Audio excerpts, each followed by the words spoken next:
supervising as well. Yes, like yes, they can go off on the motorbike around the paddocks and that, but you always know which paddock they're in, how long they've been there. Just giving them the reins to explore the farm themselves as well, I think is a good idea, because they get a better understanding. My kids know all the names of the paddocks. Me, I swear my husband changes them every year just to annoy me. There's a phone paddock because somebody lost their phone in the phone paddock. Welcome to the Ultimate Farm Wife podcast. On this channel, we're going to be discussing all things marrying a farmer, moving to the land, and becoming integrated with a family farming operation. Whether you're moving to the farm for the first time or whether you're moving back into a family farming operation, we discuss the ins and the outs of all of it. Subscribe to the Ultimate Farm Wife podcast today. Welcome back to another episode of So You've Married a Farmer, Now What? This is season 8, and today we're talking with Nicole Anderson. Nicole was with us for season 6, episode 5. So you'll find her episode under 64 if you'd like to go back and review and find out a little bit more about Nicole. We've also got baby Aurora in the studio with us today, so if you can hear some babbling, that's her. Nicole, when we spoke last, we spoke a little bit about being the daughter outlaw, about going through succession planning when you're on the farm, it's impacting your future and you don't have a direct say. So we did have some questions come in after your episode, but before we jump into those, can you please tell us a little bit about yourself, your family and your farm for those who might be listening for the first time? Hi. How are you? I'm Nicole Anderson. I have been married to my farmer for 17 years now. We have 5 beautiful kids at home, and one has flown the coop because she's a little bit older. Actually, one of them's away as well. He's working on a different farm at the moment, but that's where we're at the moment. I'm pretty much just at the moment, I shouldn't say just, because we always say I'm just a mom, I'm just a housewife, but I'm pretty much running just the household at the moment. I do a little bit of online work on the side. It doesn't take my focus because at the moment I'm really family focused. I think when your kids hit a certain age, you just go, whoa, hang on, where's time gone? Let's refocus back on the family, and that's where both Trent and I are at the moment. Yeah, absolutely. Because one of the businesses at the home that you're doing at the moment is the kids' chickens. So in our last catch up, you mentioned that you hatched, I think it was 100 chickens, and I see them on social media. What account is that? And tell us a little bit about those chickens.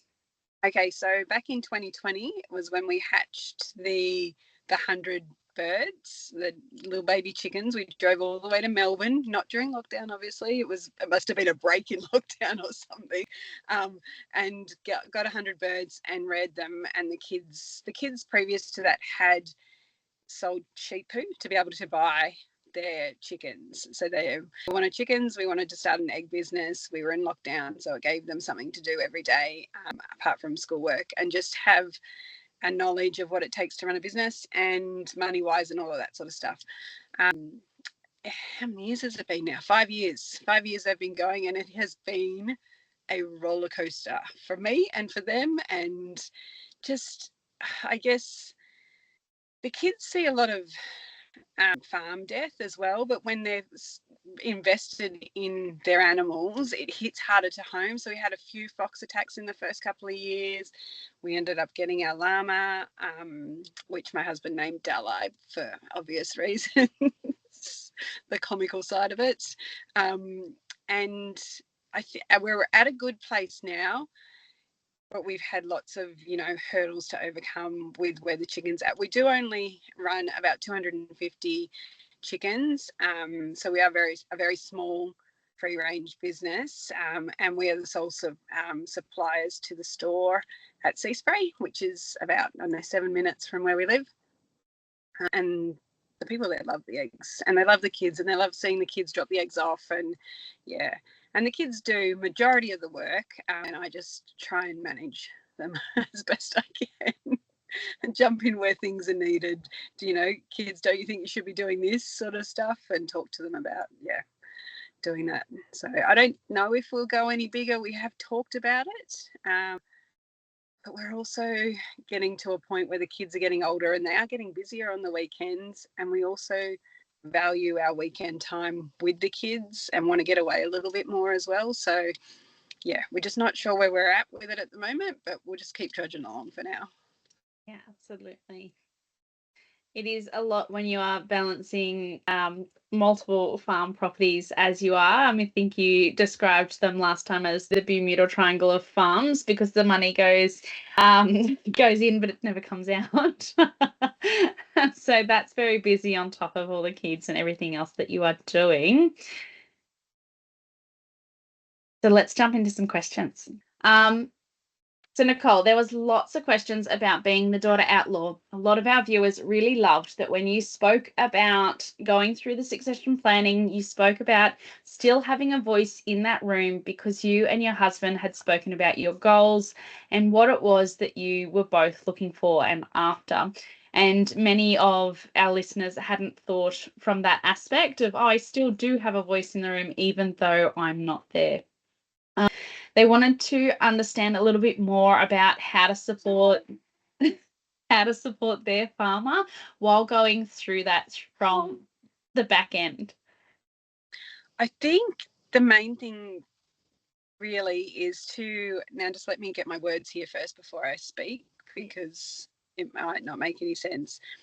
But I think it's really about talking to your farmer and finding out what his goals are and how he wants to see the farm progress in the future, so that you've got a clear head on where you sit and what your role is in helping him succeed. Because in all honesty, it's a family farm, and yes, you are now part of the family, but you need to work your way into that family and compromise. Backwards and forwards, compromise and talk. It's all about talking. Yeah, absolutely. And I think it's also about learning what your farmer needs from you, holding their space wise. So what does that look? Does that look like, preparing their favorite meals? Does that look like doubling down on your roles and what you've discussed, whether that's keeping the household clean and tidy, so when they come in, it's not a clutter, because they've already got a cluttered mind. They don't want a cluttered home. Like, it could just be little things like that. It could be making sure that, they're going to get to their chosen sport on the weekend or during the week, whatever it looks like. Do you think do you have any other suggestions like that? Yeah, absolutely. Meals on the table, make sure they're well fed, because nobody likes a grumpy husband, and normally a grumpy husband hungry. So keep those meals coming. You can always persuade them with food, I reckon. But also, I think, hang on, I'm just going to pause for a minute so I can get what I want to say right, which is always the way. I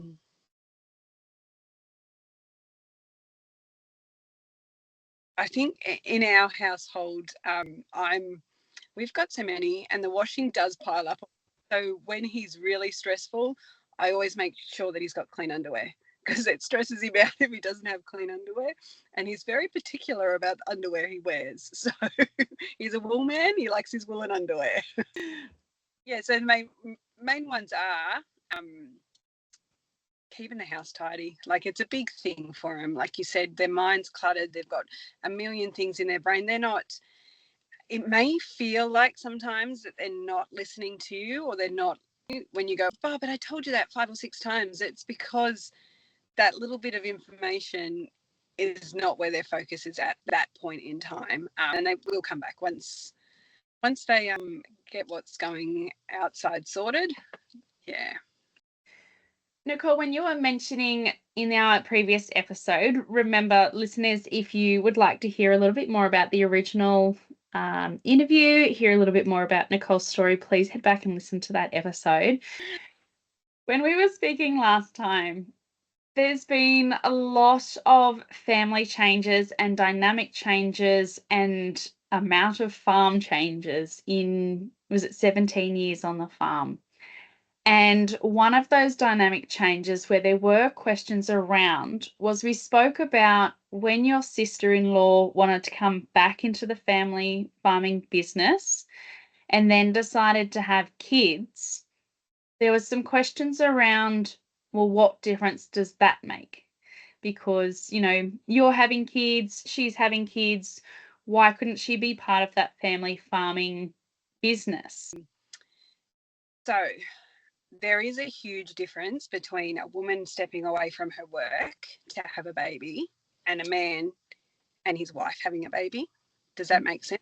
So Trent was the sole farmer on the farm. Okay. His sister came back and they worked together, and they worked together well. Her stepping away from the farm to have babies, and you have to, we all know that a woman, when she falls pregnant, her whole being is just like, okay, I'm now a mother. I need to look after this baby. So when she stepped back, he had to step forward, which means it took him away from his family more than what just the farm would. And it's very not sexist, but I know it's very, I don't know what the word is for it. But males and females are different, and that's where it steps in. So instead of him going to our kids' sport, he was having to step up. For him having to step up and miss out on his kids' sport, he had to step up to replace, because she'd stepped back to have children. The fairness is not really there, and that's where it started causing conflict, especially with Trent. He was wondering why he was doing all the work and not getting to raise his own kids or see his own kids play sport, while she could be at home doing exactly that same thing. And her husband was not farm-based, so he was working off farm the whole time. So he couldn't take up any slack that was happening either. So I don't know if that makes sense, but that's how it felt. As I started looking in, that was the main reason as to why. And I'm sure there's some families that could step up, like mother-in-laws or mothers would normally step up and look after the children and that sort of stuff, but that didn't happen in this case. So there was a very how come you get the benefits of the farm life, and I've got to feels like that we were working to support their family while they were raising their children, if that makes sense. No, I completely understand that. And I also understand the perception that someone else will step up and raise your children like a grandparent, I think is a concept that's not necessarily one that connects well with a lot of agricultural families. There's also that aspect of, they're my children, I didn't have them to pass them off to someone else. Like, I would like to raise my children. But then there's also, we're living in a bit of a generational gap where, even if you do need that assistance, a lot of the community that I talk to don't have that, either geographically, because they're all so far away from their family. Like, they've married their farmer and moved to the land, or they've moved back to the family farming block, but the rest of the family is farming, so they don't have that extra layer of support. But also, even if they are closer to town and closer to their family, we're sort of in that age where retirement age is much older than it used to be. So our parents are still working, so they don't have the time and the savings with the cost of living to be able to come and assist with that as well. And so I think that makes complete sense. And definitely when you're talking about, there's a difference between a partner having a child and a farmer, one of the farming business owners having a child. Like, it is a very different dynamic. I know we can sometimes step away as wives and girlfriends and partners to a farmer in stepping away to have the kids. We're still involved in the farm. We're still working on the farm, but we can step away from some of those higher responsibilities, which our partners then take up. Yeah, exactly. And I think it's also different. Well, most farmers would know that we don't have the support or the luxury of most commercial businesses where, oh, she's taking maternity leave, I'll just grab someone else to fill in her place. You don't have that when you're both managing the farm together. And yeah. Absolutely, completely understand that. it is a family farming business. You are family, but you're also farming, and that's very tightly woven. And so that's where the complexities come in. I hope that answers our viewer's question around that. I'm hoping that if you are the farmer's partner, or whether you are one of the children who is in a family farming business who's looking at having kids, I hope that gives you a little bit more background into this situation, and I hope it helps you in yours. If you do need any other information, make sure you find the tile for this episode, rewrite your question or write any other questions that you are having, and Nicole and I will both be tagged in it, so we'll be happy to answer any other questions as that comes up on that, because it is really complex and it can be something that we feel anxiety over leading into that change of life, because it does change the whole farming dynamic.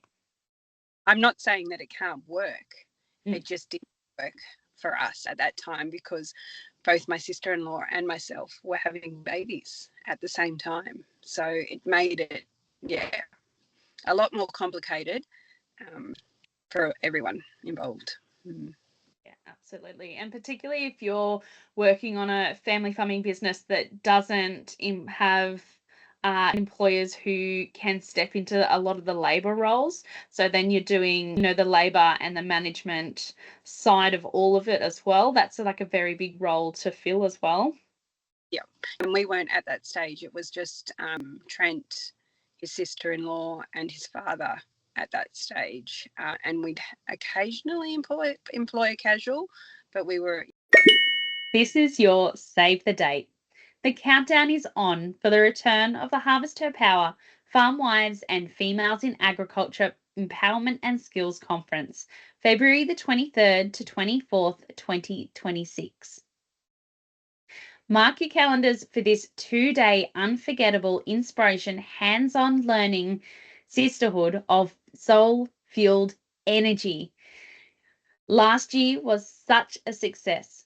This year was such a success, and we loved having you all there, learning alongside each other, becoming empowered, sharing our stories, learning skills that will build our resilience as women in family farming businesses and in agriculture. Just like last year, it's not just a conference, it's a movement. An uprising of rural resilience, a celebration of the female force, the backbone of Australian farming businesses, a celebration of women in the fields, in the yards and beyond. Just like last year, I'm curating another power-packed lineup of dynamic speakers and skill-building workshops hosted by thriving women, and skill-building workshops hosted just like this year to help you grow, thrive, and lead. Whether you're managing the farm, running the books, raising a family, or moving to the farm for the first time, be a part of the community that uplifts and supports. Share your story and learn from the lady next to you. Walk away energized, equipped, and empowered with new skills that you can actually implement into your life, into your family, into your farm, and into the agricultural industry. In the show notes, you'll find the link to the 2026 event. Make sure you tag a friend who would love to come. Nicole, you've had 5 kids on the farm. Yeah.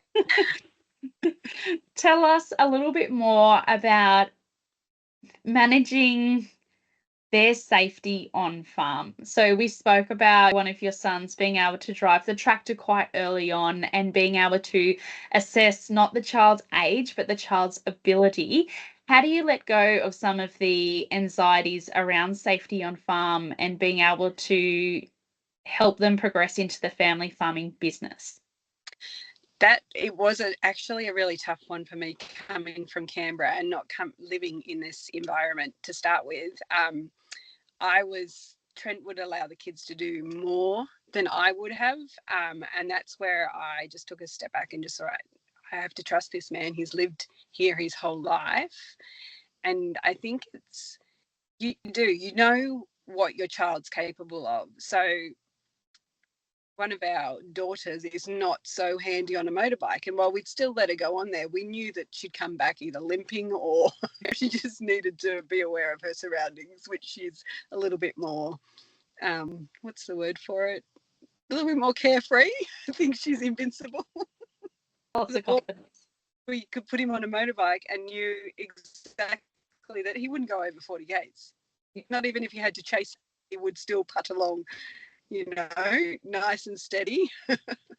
So yeah, I think it's just working out what your kids are capable of, and supervising as well. Yes, yes, they can go off on the motorbike around the paddocks and that, but you always know which paddock they're in, how long they've been there.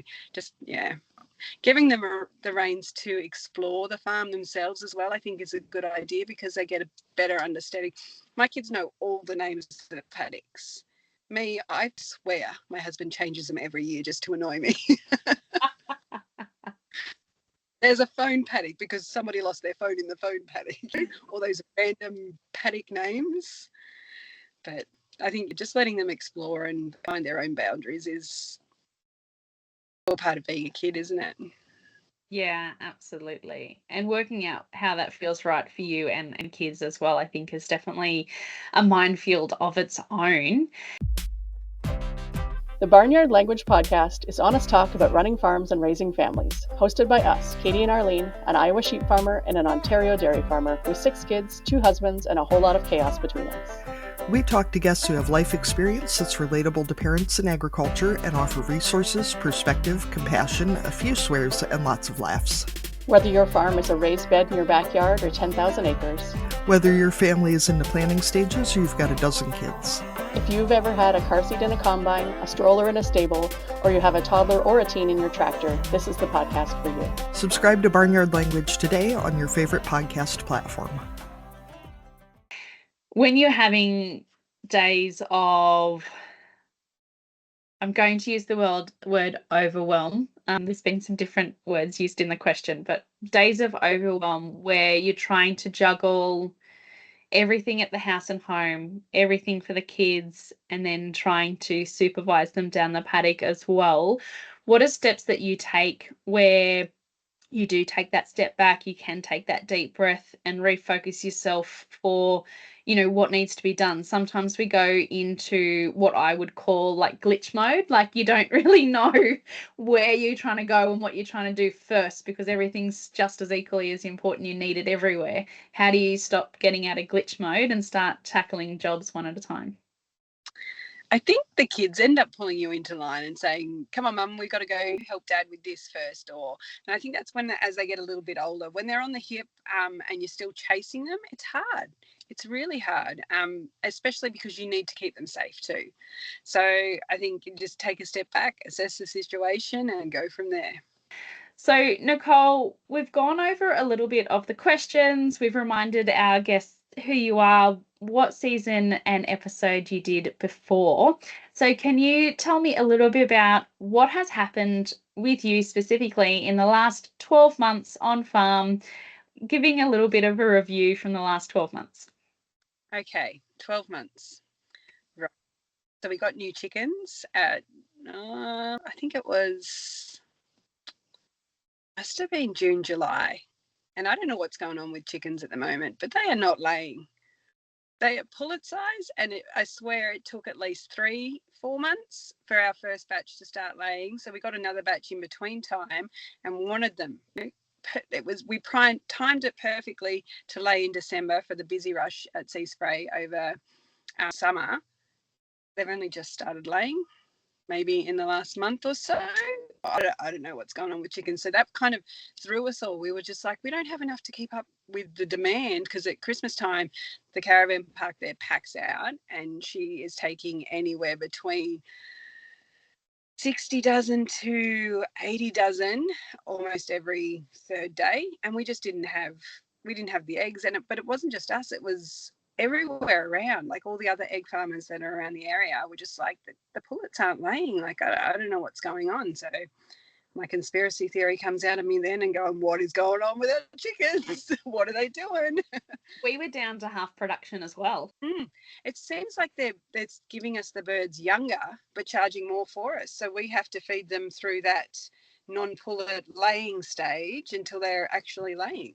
Anyway, so that put a bit of a turn in the works. At harvest, oh my goodness, harvest this year finished a week before Christmas. In all my 17 years, never has that happened. We had a week before Christmas before we had Christmas. It was just like, what is going on? It was so, and all those little jobs that Trent normally does in between, because our harvest is here, it gets, the dew and the moisture comes down really quickly at night. So we're not the type of farm that can harvest through the night.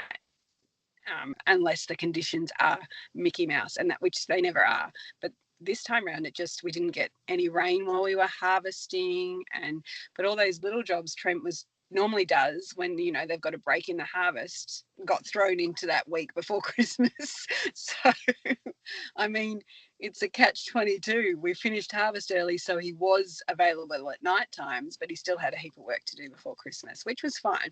But it was a good harvest. It was enjoyable this time around, and it didn't seem as like it's hard here preparing meals for harvest, because sometimes he's like, oh, I don't know if we're going to be in the paddock because I don't know what the moisture's doing, so I'm trying to get my head around preparing meals, and then I'll have them all ready and he'll be like, oh no, we're coming in, and I'm like, okay then.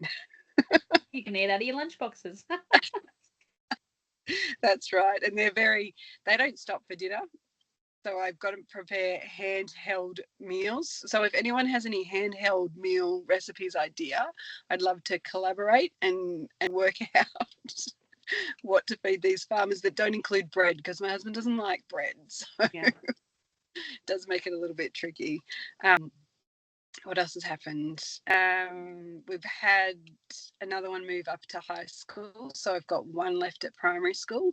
He's got this year and next year, and that'll be 21 consecutive years at the same school, which is a long time. Yes. I'm kind of looking forward to this next round of, I know there's going to be 4 teenagers in the house, but I'm so done with primary school. I am.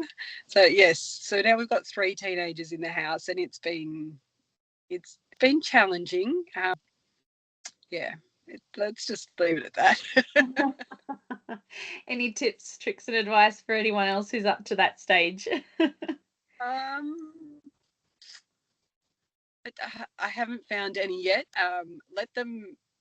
I think my biggest tip is when your teenage daughter is going off her nana, and she's been quite nasty lately, and she turns around and says, I hate you. Remember, you're doing a good job, but always just answer back nice and softly, that's okay, darling, I love you. And it really gets under their goat. It reminds them if they need anything, you're there. That's right. It doesn't so much diffuse the situation, but it just remembers that, reminds them that you're human too, and maybe they need to just chill. Yeah, that's definitely really hard, and Nick, you're doing a fantastic job, and our listeners need to know that as well. It's nice to be reminded that we are doing a good job, and it's okay to say no to our kids. It's okay to put barriers in there for everybody. Yeah. What did my daughter say the other day? Well, I didn't ask you because I knew you'd say no. There's a reason I'd say no. Yes, let's focus on the reason. Absolutely. What else happened on the farm? So at the main house, at the household, we had a neighbour's dog come and visit and got 2 of our girls impregnated. So we had in total 14 puppies running around. That's right. They were so gorgeous. I enjoyed watching all that puppy spam on socials. Yeah, and that actually it was the best litter we've had. We've had a few accidental litters from neighbours' dogs coming to visit, but I think because the kids were a little bit older, they weren't so whingy when the puppies bit them or nipped at them, or as puppies do. And we all just really enjoyed it. It was hard to see them go, but we did put it out on socials, and we got a lot of people from Melbourne actually came in and picked up a dog. because we didn't advertise them as working dogs because we weren't 100% sure if they would be any good. And that's fair enough. Ones that went to farms are really, really good. We kept one from one litter and one from the other litter.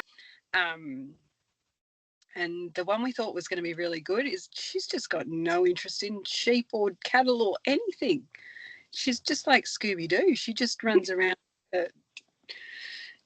Anyway, but the other one is so focused on anything that moves. So, yeah, you can have a good working dog and still get not much out of them, I guess. Yeah, absolutely. My farm dog is a little bit like Scooby-Doo. Like, he's got no interest. He just wants to know where I am and what I'm doing, to the point where, you know, we've been running along before and he'll end up like running into the machinery shed because he's not watching where he's going, and I'll go around it. Silly boy. Yeah. But he's been with me since I got here, so I couldn't find a new home for him. He has to stay with me now. We're bonded. We're soul bonded. I make the good house pets. Yeah. So farm wise, we had a good harvest, and then we not lost as in lost, but one of our workers moved on to other work, and we employed a young kid from over the hills, and he has been amazing. Like, I have seen the weight lift off Trent's shoulders when it comes to the stock work and that, and it just, good workers make a difference. They really do, and they're very hard to find, but when you find them, you do everything to keep them, trust me. Like, yeah, no, it's all going along. And Riley, our eldest son, he's 16, he finished year 10 last year and has moved into full-time work here on the farm. So we've got a great young crew at the moment, which helps him still socialise. He still has his football and all of that as well. But we're in a good place at the moment on the farm, which is, yeah, it's nice. Yeah. So the worker who moved on was the worker that you put through the apprenticeship? No, he's still with us. Excellent. Yes. Yeah, he took some time off and then came back, and he seems like he's going to stay again. So that's fantastic. So we've had him since he was 16 and he's now 22, which is really good. No, this is a new livestock worker. So our apprentice is one of our cropping guys, and this one's a new livestock worker, and he just sees things and does things. You know, you just need that one that stays a little bit more and values the livestock, and yeah. It's good. I absolutely love that. Are you part of our Ultimate Farm Wife group yet? If you've been loving the Ultimate Farm Wife podcast, our posts and everything that we share here, then you're going to love what's happening inside the private Facebook group even more. This is your personal invitation to come behind the scenes and connect with other women in agriculture, women who get it. The early mornings, the endless to-do list, the love, the heartbreaks, and the strength it takes to be both soft and strong in farming life. Inside the group, you'll find real conversations about farm life, the good, the hard, and the beautiful. A safe, supportive space to ask questions, share your story, or just listen. Inspiration, engagement, and sisterhood of like-minded women, alumni, and friends of the podcast, growing a stronger community together. So whether you've married into the farm, you're stepping into a legacy, or you've built your dreams from the ground up, you belong here. How to start engaging? Join the group. In the show notes, there will be a link to the Facebook page, or jump on Facebook and look up the Ultimate Farm Wives and send an invitation. Introduce yourself and tell us where you're from and what your farm life looks like. Join the chats, ask some questions, and simply be part of the support system we're growing here at the Ultimate Farm Wife. Tag or invite fellow farm wives who need the space too. This is your place to thrive, not just survive. Come find your people. We are here. I hope to see you all inside the new Facebook community. It takes off so much pressure, and I'm really, really glad that is happening. thank you so much for coming on, doing a review episode with me as one of our Ultimate Farm Wife alumni and community members. Is there any other ending or closing words you'd like to have with the community? I do want to touch base on South Australia. Yes. I could say we've been there and done that and it sucks, which it does, but you will get through it. I absolutely agree with that. It's one foot in front of the other every day. It will pass. It will rain. That's what Trent through our 3 droughts is like, it can't not rain. Like it has to rain eventually, and it will. Yeah. And like you're in this, they're in the thick of it at the moment, and you can't hear those outside words because you don't believe it while you're going through it. It's a tough one. Yeah, absolutely. I found journaling through the last 5-year drought here. We didn't have any rain for 5 years in our last one. I found journaling helped, not only writing down what we were feeling, what we were going through, but also what helped get through to the next day. Writing your goal for the next day down, writing down, making little decisions more often rather than big overarching decisions. Really, I think, helped us get through the next day. And there are counselling programs that are available that are free to farmers. So please reach out. If I can find any specific to South Australia that are running at the moment, I'll put them in the show notes below. Yeah. We feel you, we see you. They help so much, those counselling sessions. Like Trent was never one for going to counselling, and this last time he's just like, well, they're offering them for free, so I might just go and try them. And they worked. Like they really worked. He was having really bad nightmares to the point where he was afraid he was going to hurt himself in bed or me in bed, and she talked him through, gave him some ideas on how to cope and how to get rid of those nightmares, and he did what she said, and he hasn't had a nightmare since. So they do help. Absolutely. Counselling does help. And if you don't have a great experience the first time, you can always choose a different counsellor. Keep going back to find one who is going to work for you, as hard as that is to start with. If you can't pick up the phone and make the appointment for yourself, pull a friend in to make the appointment for you, or one of your spouses. Absolutely. Keep on keeping on, everyone. We are here. We see you. We hear you. We know what it's like. Reach out for help where and when you need it. Mm-hmm. Until next time, everybody, thank you so much for joining us here on the podcast, and we'll see you in the next one.